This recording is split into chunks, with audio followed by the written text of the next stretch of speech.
We've already looked at one solution to the externality problem, Pigouvian taxes and subsidies. You might call that the economist's solution. There's another solution, however, which is very common and quite popular to the man in the street, and that's command and control. That's what we're going to look at now.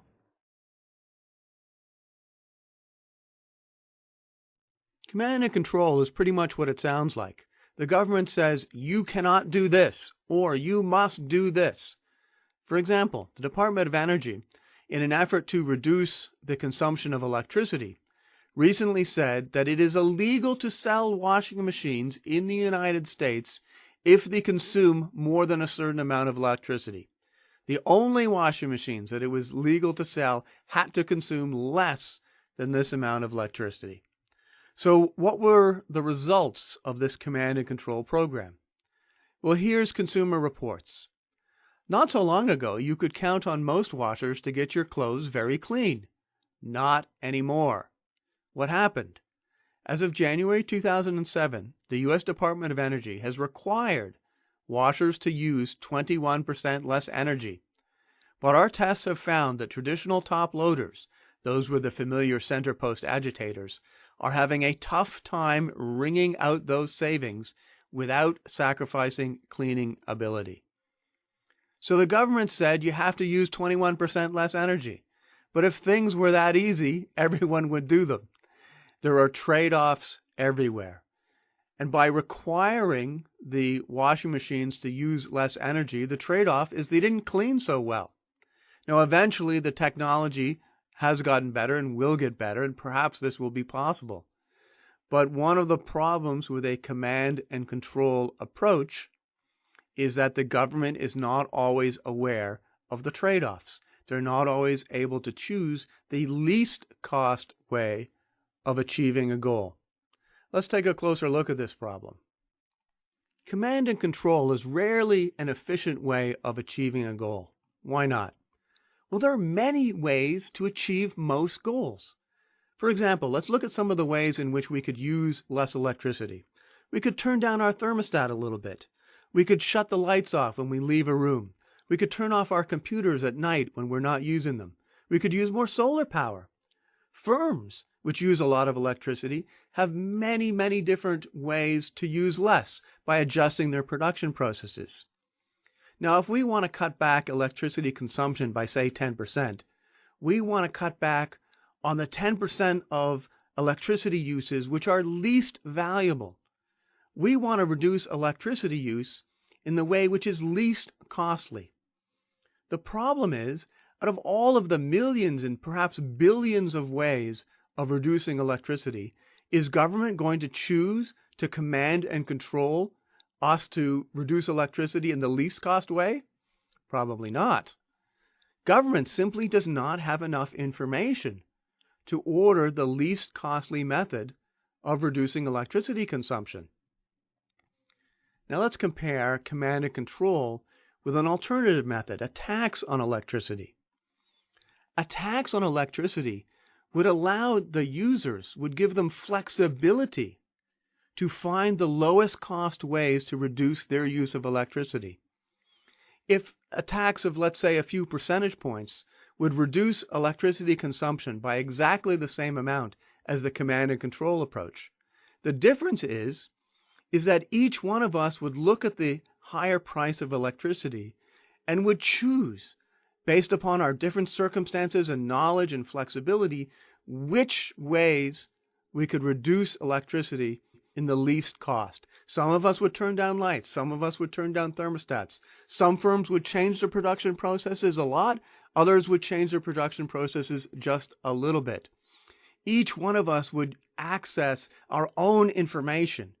And in this way, with much, much, much greater flexibility, we could reduce electricity consumption by exactly the same amount as the command and control approach, but we would do so at much lower cost because each user of electricity would have the flexibility to choose the least cost ways of doing it. Think about it. How many people would choose to reduce electricity by paying a lot more for a washing machine that doesn't clean very well? Probably not too many. That illustrates that when government chose to reduce electricity consumption by requiring washers to be, quote, more efficient, that actually wasn't the least cost way of reducing electricity. That was actually a very high cost way of reducing electricity because it meant that we had dirty clothes and we really didn't want that. Finally, let's remember that the goal is not actually to use less electricity. The goal is to reduce pollution. That's why a Pigouvian tax is really one of the most efficient ways of reducing or controlling an externality, because a Pigouvian tax is targeted on the problem, the pollution. So the closer we can get the tax to the good which is actually causing the problem, which is not electricity, but instead which is pollution, the more efficient, the lower cost way we will have of solving the externality problem, of reducing pollution at least cost. Is command and control ever a good solution? Yes, it can be, precisely when flexibility is not a virtue. So, if the best approach to the problem is well known, we don't need experimentation and innovation and new ideas. We know the best approach. And if success requires very strong compliance, that is, when flexibility is not a good thing, then command and control may be the best approach. So, for example, let's consider the eradication of smallpox. Now, smallpox is a terrible disease. It has killed more people in the history of the world, billions of people, than perhaps anything else, except perhaps old age. To get rid of smallpox, we had to isolate every single time there was a new case of smallpox. We had to isolate the people with the smallpox and vaccinate everyone in the surrounding community. And the World Health Organization and other organizations did this time and time again. Wherever a case anywhere in the world of smallpox appeared, they isolated and vaccinated.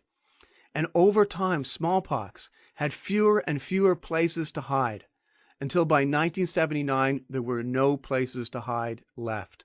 Smallpox had been eradicated from the face of the planet.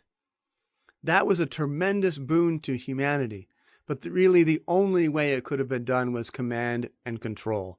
If we'd subsidized vaccinations, that would not have been enough, because that inevitably would have led to small pockets of people who were not immunized, and they would have continued to be carriers to spread it to other people in the world. So command and control got us very strong compliance, and it eradicated smallpox from the world, and that was a tremendous thing. Very briefly, let's just say where we've been and where we're going.